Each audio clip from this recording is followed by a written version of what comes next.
रूसी राष्ट्रपति Vladimir Putin ने शुक्रवार को स्पष्ट कर दिया कि यदि आवश्यक हुआ तो वह पश्चिमी यूरोप पर हमला करने में संकोच नहीं करेंगे।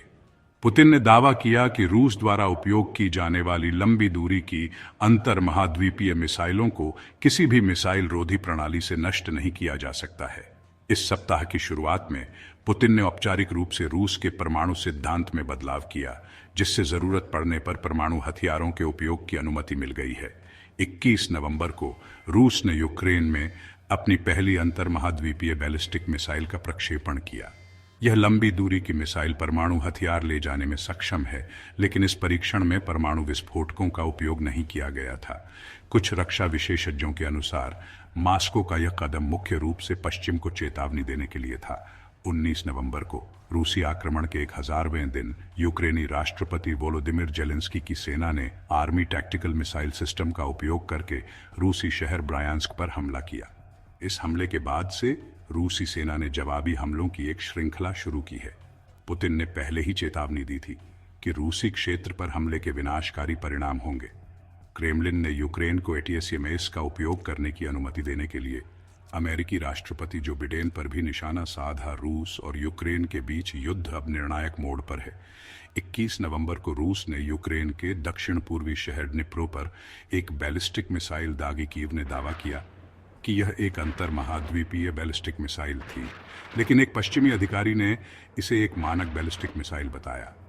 यूक्रेनी वायुसेना ने आईसीबीएम लॉन्च को ट्रैक किया और 6 अन्य मिसाइलों के साथ डिनिप्रो क्षेत्र को निशाना बनाया। यूक्रेनी सैन्य अधिकारियों ने कहा कि मिसाइलें रूस के अस्त्राखान क्षेत्र से सुबह 5 बजे के आसपास लॉन्च की गईं। यूक्रेन की सेना ने 6 मिसाइलों को इंटरसेप्ट किया, लेकिन एक आईसीबीएम डिनिप्रो में एक साइट पर गिरी। इस हमले में कोई हताहत या महत्वपूर्ण क्षति की सूचना नहीं मिली। रूसी राष्ट्रपति व्लादिमीर पुतिन ने कहा कि रूस ने यूक्रेन पर हमला करते समय एक नई मध्यम दूरी की बैलिस्टिक मिसाइल का परीक्षण किया। उन्होंने यह भी चेतावनी दी कि रूस उन देशों के खिलाफ इसका उपयोग कर सकता है जिन्होंने यूक्रेन को अपनी मिसाइलों का उपयोग करने की अनुमति दी है। यूक्रेनी वायुसेना ने दावा किया कि रूस ने डिनिप्रो शहर पर हमला करते समय एक अंतर महाद्वीपीय बैलिस्टिक मिसाइल दागी। यह मिसाइल रूस के अस्त्राखान क्षेत्र से लॉन्च की गई थी, जो कैस्पियन सागर की सीमा पर स्थित है।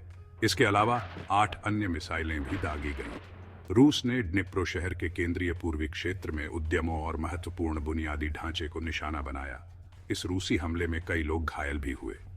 रूस और यूक्रेन के बीच चल रहे संघर्ष ने एक नया और खतरनाक मोड़ ले लिया है। पुतिन की पश्चिमी यूरोप पर हमले की धमकी और रूस के परमाणु सिद्धांत में बदलाव ने अंतर्राष्ट्रीय समुदाय को चिंतित कर दिया है। यूक्रेन पर आईसीबीएम का प्रक्षेपण और इसके बाद के घटनाक्रम इस बात का संकेत हैं कि यह संघर्ष और भी गंभीर हो सकता है। पश्चिमी देशों को पुतिन की धमकियों को गंभीरता से लेना होगा और इस संकट का समाधान निकालने के लिए ठोस कदम उठाने होंगे।